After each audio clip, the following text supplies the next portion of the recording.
पाठ 14 सबसे अच्छा पेड़। आओ इसे पढ़ें।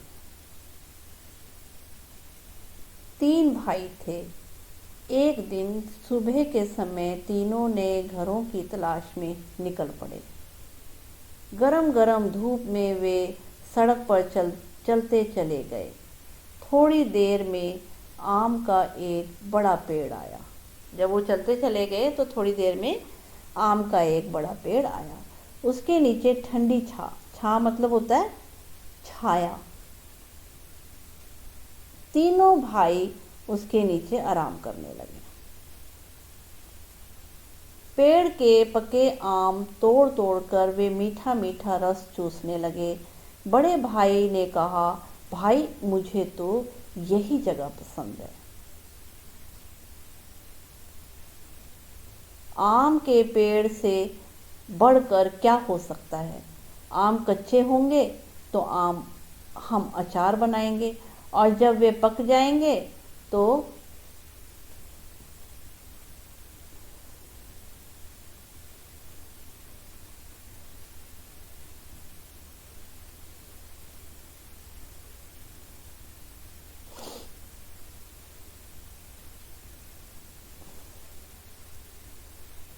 आम कच्चे होंगे तो हम अचार बनाएंगे, और जब वे पक जाएंगे तो हम मीठे मीठे आम खाएंगे।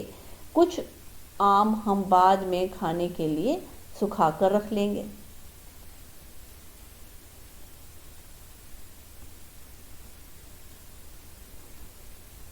पहले भाई ने आम के पेड़ के नीचे एक झोपड़ी बनाई और वह वहीं ठहर गया।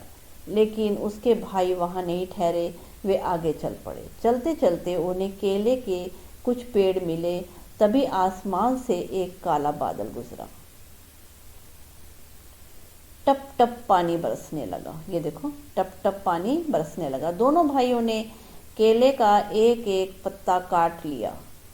उससे साए में उन पर पानी नहीं गिरा। जरा देर में बादल चला गया। थोड़ी देर में बादल चला गया, बारिश रुक गई। दूसरे भाई ने कहा, बड़ी भूख लगी है, मुझे भी। तीसरे भाई ने कहा। दोनों ने केले का एक पत्ता चीरा। चीरा मतलब उनको फाड़ा। ठीक है। उन्होंने एक एक टुकड़े पर खाना परोसा और दोनों ने पेट भर खाना खाया। इसके बाद एक एक केला भी खाया। ये देखो, बारिश से बचने के लिए देखो फाड़ा था ना ये केले का पेड़, और ऐसे बारिश भी रुक गई इनको बारिश नहीं लगी। दूसरे भाई ने कहा, मैं तो यही घर बनाऊंगा। पहले ने तो आम के पेड़ में कह दिया, अब दूसरा कह रहा है मैं केले के पेड़ में यही बनाऊंगा। केले के पेड़ से अच्छा क्या होगा, बढ़िया केले खाने को मिलेंगे, उनकी सब्जी भी बनाएंगे। कच्चे केले की सब्जी भी बनती है। कुछ केले हम बेच देंगे, उनसे पैसे से हम चावल खरीद लेंगे, और केले के पत्ते भी काम आएंगे। ये बता रहे हैं भी केले के पेड़ के कितने फ़ायदे हैं। कच्चा भी खा लेंगे, सब्जी भी बनाएंगे, और केले बेच भी देंगे, बेचने से पैसे आएंगे, फिर उससे चावल खरीदेंगे, तो इसके हमारे कितने काम आएंगे। इसीलिए दूसरे भाई ने वहीं अपनी झोपड़ी बना ली। दूसरे भाई ने, एक ने आम में बना ली और दूसरे ने केले के पेड़ में बना ली। मगर तीसरा भाई आगे बढ़ता चला गया। चलते चलते उसे नारियल का एक पेड़ मिला। पेड़ बड़ा लंबा और पतला था। तीसरे भाई ने कहा, कैसी प्यास लगी है। टप, एक नारियल जमीन पर टपक पड़ा। ऐसे करके एक नारियल जो है जमीन पर गिर गया। तीसरे भाई ने अपना चाकू निकाला। खर खर नारियल की जटाएं साफ हो गईं। फिर उसने नारियल के छिलके में छोटा सा छेद किया और ठंडा मीठा पानी पिया। नारियल के पेड़ की छोटी सी छाव, मतलब नारियल के पेड़ की जो छाई थी वो भी बहुत कम थी। तीसरा भाई उसी छाव में बैठ गया और सोचने लगा। ये देखो, तीसरा भाई यहीं बैठ गया, ये बैठा है नारियल के पेड़ के नीचे, और सोचने लगा, आम का पेड़ बहुत बढ़िया होता है और आम भी बड़ा अच्छा फल है। केले का पेड़ बड़े काम का होता है और केला खाने में भी अच्छा होता है। पेड़ जो है ना वो नीम का भी अच्छा है, उसकी दातुन बड़ी अच्छी थी। दातुन मतलब वो नीम के लकड़ के टुकड़े होते हैं ना जो छोटे, उससे तोड़ के दातुन बनाई जाती, दांत साफ किए जाते हैं। घर में कोई बीमार हो तो नीम की टहनियाँ दरवाजे पर लटका देते हैं। मेरे पास नीम का पेड़ हो तो मैं उसकी टहनियाँ बेच सकता हूँ, और पेड़ मुझे ठंडी छाँ भी देगा। और अगर कहीं मेरे पास रबड़ का पेड़ होता तो मैं अपना चाकू निकाल कर पेड़ की छाल में एक लंबा चीरा लगा देता। चीरे के तले से, तले मतलब नीचे से, नीचे वाले भाग से एक प्याला रख देता। पेड़ के दूधिया रस को मैं प्याले में भर लेता। रस को पकाकर मैं रबड़ बना लेता। रबड़ मैं बेच देता। रबड़ से लोग गुब्बारे, टायर और तरह तरह की चीज़ें बना लेते। अच्छे पेड़ों की क्या कमी है। नारियल के पेड़ की ही सोचो। नारियल की जटाओं को काट कर मैं मोटी डोरियाँ बना सकता हूँ, और डोरियों से मैं मजबूत चटाइयाँ बना सकता हूँ। रस्सियों और चटाइयों को शहर में, बाजार में बेच सकता हूँ। मैं नारियल का पानी पी सकता हूँ, नारियल की गरी खा सकता हूँ, और कुछ गरी सुखाकर खोपरा भी तैयार कर सकता हूँ। खोपरे को फेर कर मतलब जो कोलू से दबाकर उसका रस भी निकाल सकते हैं। ठीक है, जैसे गोले का तेल निकल सकता है। गोले का तेल साबुन और कितनी ही चीज़ों के बनाने में काम आता है। नारियल के छिलके को साफ करके कटोरे या प्याले भी बना सकता हूँ। ठीक तो है, मेरे लिए तो यही पेड़ सबसे अच्छा है। मैं तो इसी के नीचे घर बनाऊंगा। इसने तीसरे ने सोचा। इसीलिए तीसरे भाई ने नारियल के तले अपनी कुटिया बनाई और मज़े से रहने लगा। तुम्हारे लिए कौन सा पेड़ सबसे अच्छा होगा, ये तुम दोस्तों बच्चों से पूछो और वो ये बताएंगे। आओ अभ्यास प्रश्न की तरफ चलें।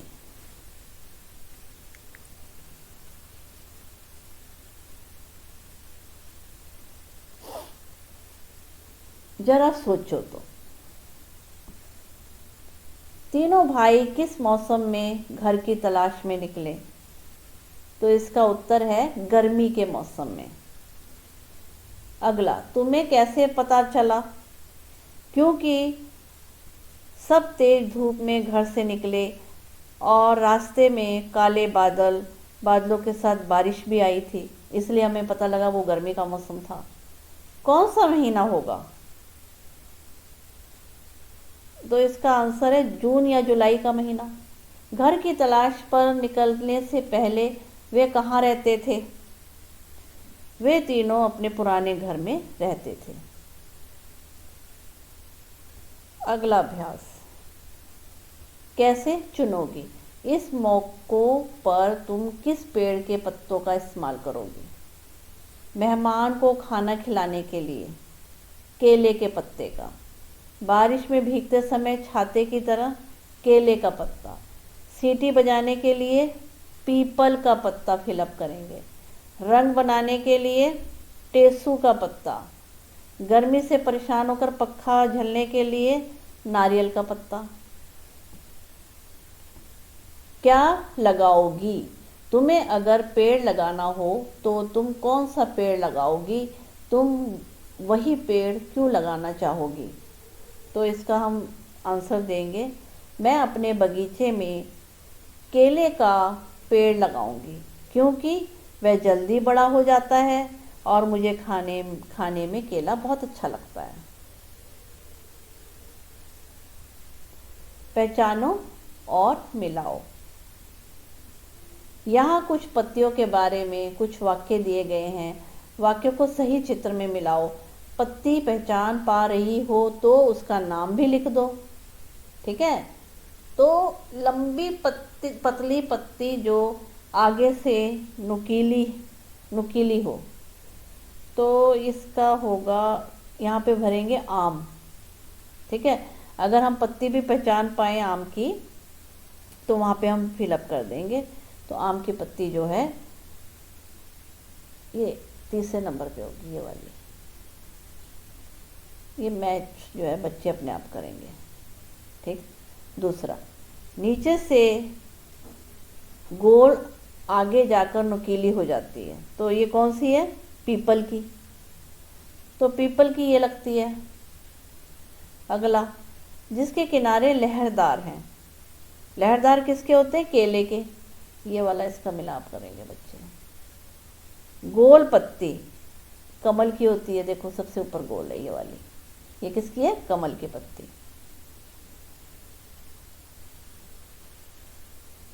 आओ बने खोजू। रबड़ के पेड़ की छाल पर चीरा लगाने से दूधिया रस निकलता है। पता करो किन पेड़ों या पौधों के पत्तों को तोड़ने पर दूधिया रस निकलता है।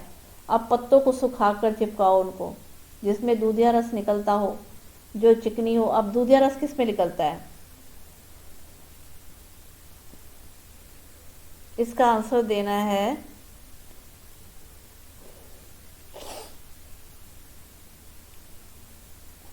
उसमें पीपल का, उसमें भी होता है। आक का पेड़ होता है, उसमें भी होता है। जो चिकनी होती हो, पीपल, आम, केला आदि। जिन पत्तियों की नसें उभरी हुई होती हो, तो किसकी होती है नसें उभरी हुई? ये पीपल की होती है और नारियल की होती है। कैसे पढ़े नाम? हम दांतों को मंजन से मांजते हैं, इसीलिए मंजन को मंजन कहते हैं। अब सोचो और लिखो इनके क्या नाम है। दातुन, दांतों को साफ करने के लिए। छलनी, किसी चीज को छानने के लिए। मथनी, मथने के लिए। पहचानो तो अगला अभ्यास। इनमें से कौन सी चीज किसने बनी है? ये देखो, ये रबड़ से, ये भी रबड़ से बनी है, ये नारियल से बनी है, और ये किससे बनी है? बैत से। और ये किससे बनी है? कपास से। और ये बांस से। अगला अभ्यास, तुलना करो, सही जगह पर टिक का निशान लगाओ। तो यहाँ पे जो है लिखा है नारियल, यहाँ लिखा है आम, और यहाँ केला। तो यहाँ पे हमें सही जगह पर टिक का निशान लगाना है। दोस्तों बच्चों को कराओ। सबसे घना कौन सा पेड़ होता है? आम का। तो यहाँ पे हम टिक लगाएंगे। सबसे ऊंचा कौन सा होता है? नारियल का। तो हम यहाँ टिक लगाएंगे। चढ़ने में सबसे आसान? आम का। सबसे मोटा तना? इसमें भी आम को टिक लगाएंगे। सबसे बड़े पत्ते किसके होते हैं? केले के। सबसे बड़े पत्ते किसके हैं? यहाँ पे टिक लगाएंगे। सबसे मीठा फल? तो यहाँ पे सबसे मीठा फल आम पे लगाएंगे। अगला अभ्यास, कुछ और फलों के नाम लिखो। यहाँ गुठली वाले लिखने हैं या बिना गुठली वाले लिखने हैं? अब गुठली वाले कौन कौन से हैं यहाँ पे फिलअप करेंगे। आम, चीकू, आलू बुखारा, चेरी आदि। और यहाँ पे फिलअप करेंगे बिना गुठली के केला, अमरूद, पपीता, अनार आदि।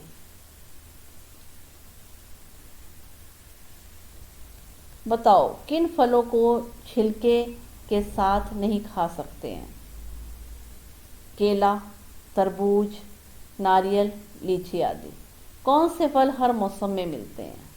तो इसका उत्तर है केला, सेब, पपीता आदि हर मौसम में मिलते हैं।